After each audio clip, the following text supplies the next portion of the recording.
Deepdale, the home of Preston North End. Legends of the club stand tall outside the ground, and the men's side could add more if they get promoted this weekend. The women's side are flying the flag high as well, having won the FA Women's Premier League plate last weekend against Huddersfield Town, and one player that is happier than most is Keeleigh Savage. The striker has been out of action for nearly 12 months after suffering a hamstring injury whilst playing, and has spent most of that time in the treatment room in the capable hands of sports therapist Stephen Hailwood.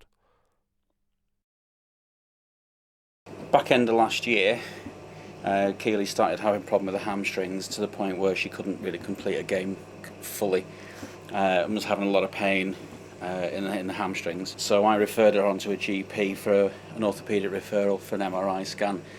Basically the MRI scan proved that the tendons where they attach high up in the pelvis were actually starting to rupture, which could have been catastrophic really and ended Sav's career.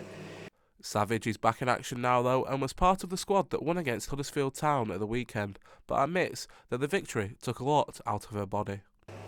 Now, a little bit sore to be honest, physically, but overall I'm more than happy to be back now.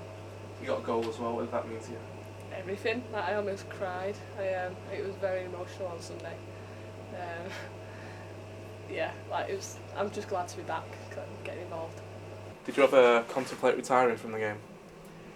Yeah, just probably about halfway through being out, because I was out for 11 months in total. Probably around the 5th, 6th month I did actually contemplate. Well, I was wondering to myself whether I'd get back or not, because I just couldn't feel it getting any better. Manager Luke Podmore is glad to see her back in the side and says it's a fantastic achievement for the former Blackburn striker to recover in time for the final. For it to be a first 90 minutes back, it's outstanding, and for it to get on the score sheet as well. I mean, I was thinking about bringing her off at some point, but 85th minute, sure enough, Savage true to form pops up. So the future looks bright for both Keeleigh Savage and Preston North End women after the former Blackburn Rovers striker made a long-awaited comeback in Sunday's Premier League plate final win against Huddersfield Town, and now manager Luke Podmore will be hoping his side can push on next year and try and get into the Women's Super League. Michael Henson, BBC North West Tonight.